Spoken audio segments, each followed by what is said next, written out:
What's going on, YouTube? Welcome to Iced Up Gaming, and today I'm going to be talking about magical coin size.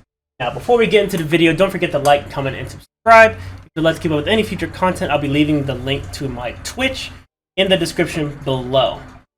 Now, the reason why I want to talk about that is because of how hunters are right now. If you don't know, hunters right now are extremely potent.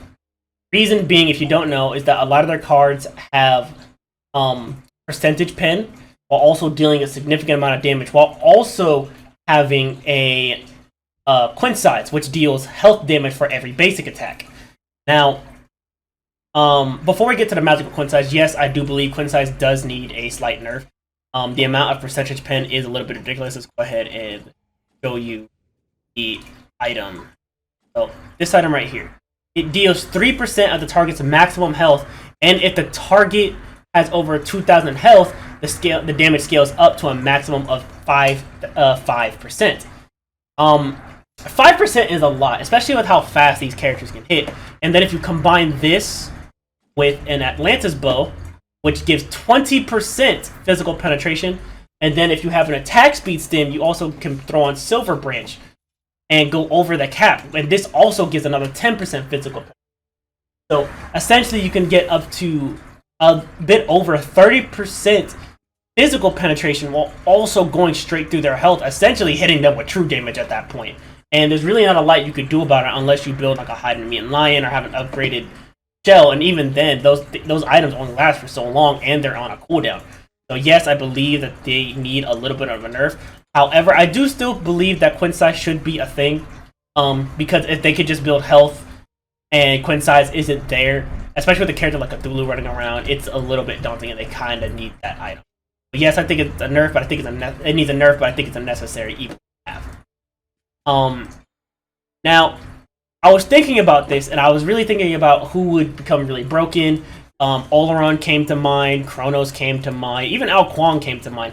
Especially Ao Kuang, because if there's an immobile mage, or even how hard this character hits, especially if you throw on the Spear of the Magus on, it's almost undealable. It's almost completely broken. And I realized that if you do give magical quint size to the mages, it can potentially break the game, and it's going to need hard changes. But I do believe magical ADCs need quint size. Reason being is that mages struggle against health builds. All mages do. Yes, they can hit really hard if they have enough power, but if they have enough health and enough defenses and know the right cards to build against the mage that they're going up against, it could be a struggle to fight against tanks, especially with even the junglers starting to build tanky to help them deal with mages. A magical quint size could be helpful. Which brings me to my next point. Now, a lot of people are going to be talking about this item. Go ahead and find it. Soul Reaver. Now, Soul Reaver, yes, it does health damage, right? And it can deal more health damage because it reaches a maximum of 7% of maximum health if their health is above 2,750, which is a lot, right? And then subsequent hits do half the bonus damage. It's essentially Heartseeker, right? The problem with this argument saying that magical ADCs can build this item, one, personally, I don't think this is a good card. It doesn't give a lot of power. Yes, it gives mana, it gives 10% physical magical penetration, my bad.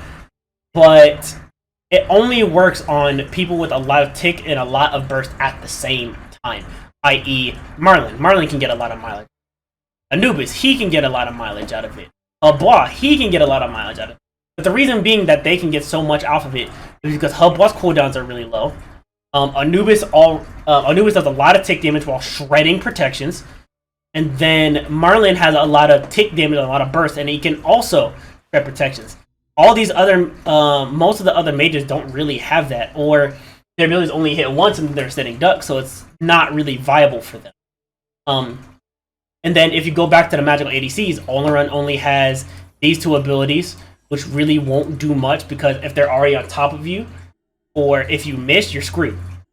Right, and then since he's so basic attack oriented, Soul Reaver really won't have any benefit for it. You know, somebody like Kronos, he doesn't get a lot of mileage off of it because he already has a stem that boosts his damage for his magical power on his 3, for his basic attacks, so he's not going to really get a lot of it out of it, especially since these two already do so much. Soul Reaver won't do much for him if they're building health against him. Soul only has really one damaging ability unless you want to use your run move for damage, which is not really that smart. And then Ao Kuang, he has the basic attacks and these dragons, so he's probably the only one who could build basic attack damage and then have a Soul Reaver on and benefit. But if he puts a Soul Reaver on, he loses the whole card that could do something better for him. So yes, I believe mages need magical version of Sais, but I believe I know how they can balance it. Now, yes, magical ADCs are still very strong. I'm not saying that they're not. However, I feel like if they were to put in magical Sais, they can replace Ring of Hecate with it. Right?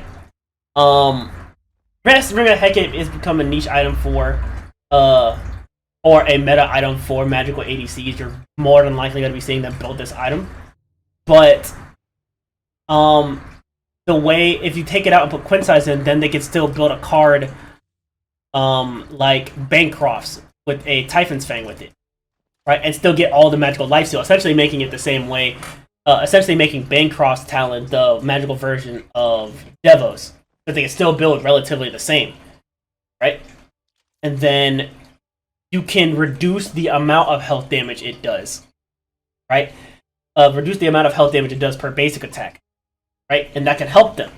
And then another thing they could do is that, to balance it even more, is that if they have a Soul Reaver on, they can't put a Heartseeker on. Well, they can put it on, but it's not going to double proc. So there's no point to build both, right?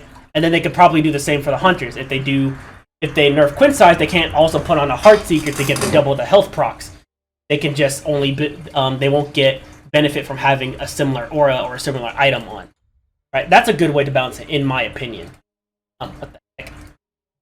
And then finally, it'll make it to and then they won't. Other mages won't be able to use it because, you know, magic Sais, they can build other items. There's really no point to have a basic attack item on them. Maybe Scylla, maybe Merlin for the passive, but I think it would be a good addition. Now, the next thing I want to talk about regarding magical Sais is, yes, the Guardians. Namely, somebody like Ymir and Sylvanas. I understand that if those two characters have something like that on, it can be really, really challenging to deal with something like that. And I understand that's something that people don't think about, especially like a Sylvanas or Ymir, because of Ymir passive and how Sylvanas autos work.